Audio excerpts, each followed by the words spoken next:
Hi viewers, welcome to our daily engineering news powered by Engineering Teens TV, and I'm Agbona Namdi.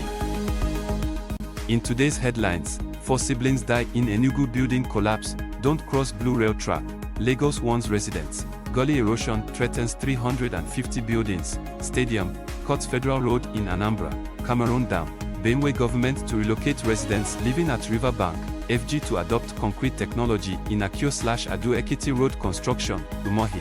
Chrome extensions can steal plaintext passwords from websites. Apple Watch crash detection comes to the rescue yet again. Amazing technology that clearly impacted a person's life. Stay tuned as we dive into the day's top stories and bring you the information you need to know.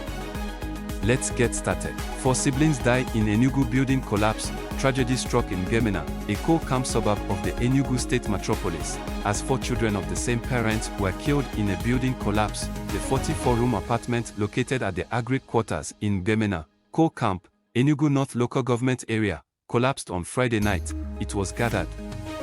The Enugu Capital Territory Development Agency confirmed the incident, describing it as unfortunate. Chairman of the agency, Mr. Uche Onya, told journalists on Saturday shortly after visiting the scene of the collapse that the structure was approved for animal husbandry but was converted to residential, lamenting that the collapsed building was not suitable for human residence.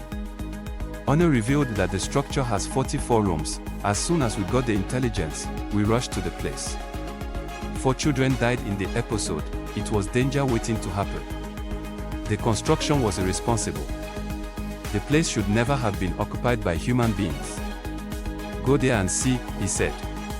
Don't cross blue rail track, Lagos warns residents. As it is set to start full commercial operations on Monday, tomorrow, the Chief Press Secretary, Mr. Goega Akosai, gave the warning on his official X, formerly Twitter, handle on Saturday, adding that citizens should instead use the overhead bridges provided by the government. Dear Lagosians, please be reminded as we kick off the commercial operations of the Lagos Blue Line rail transport on Monday, that the rail line is electrified. Don't cross the rail lines because it is dangerous. Use the overhead bridges that have been provided by the government. Thank you, he wrote. The first phase of the rail line, which extends from Marina to Mile 2, has 5 stations located in Marina.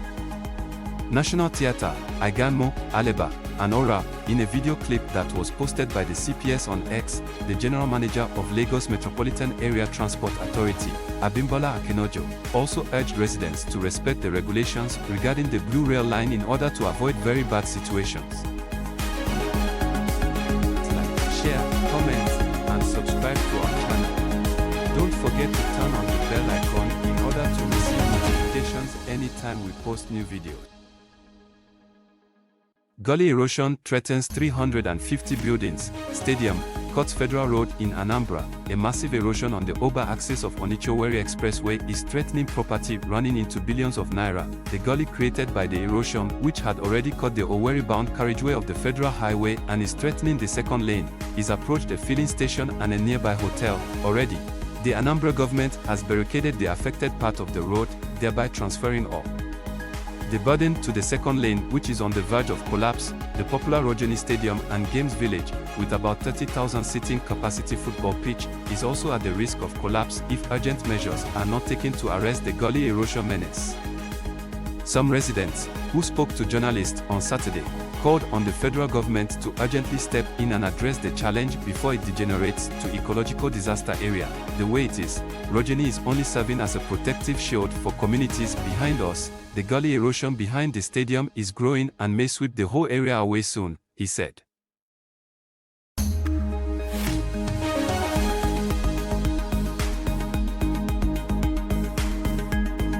Cameroon dam, Benue government to relocate residents living at riverbank.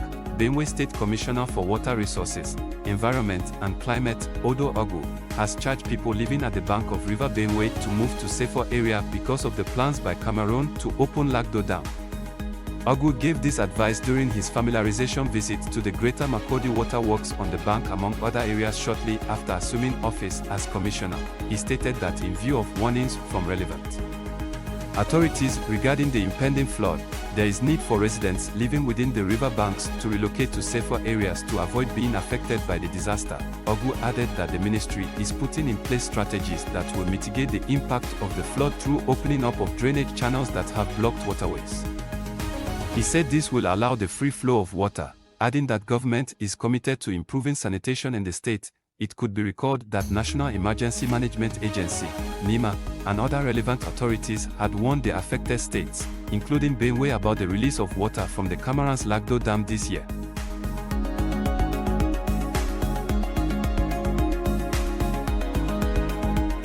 FG to adopt concrete technology in Akio/Ado Ekiti Road construction, Umohi. On Friday, the Minister of Works, Sendave Umohi, said the federal government will redesign the Akio/Ado Ekiti Road by embracing concrete road for the construction of the road and other roads in Nigeria for durability purposes. Umohi, who disclosed this in Akio, Ondo State Capital, during the inspection of federal roads, said the option of using concrete for roads in the country will be to the benefit as it has more lifespan than bitumen roads. According to the minister, concrete roads are cheaper in terms of construction cost with guaranteed quality construction materials, while it has a lifespan of 50 years.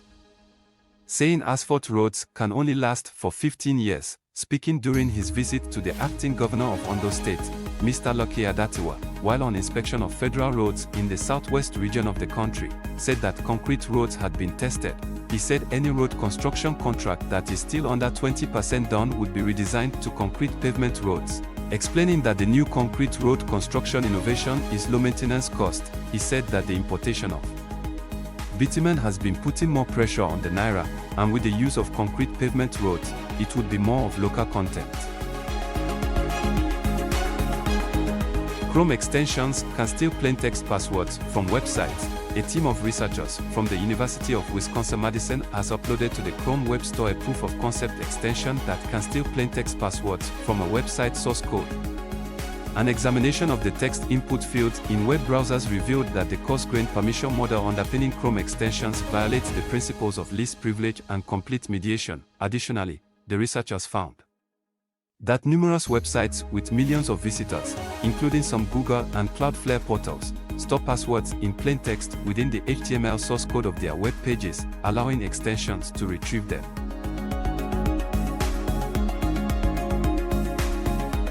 Apple Watch crash detection comes to the rescue yet again. Amazing technology that clearly impacted a person's life. The Apple Watch's crash detection feature has once again been credited with helping save a life.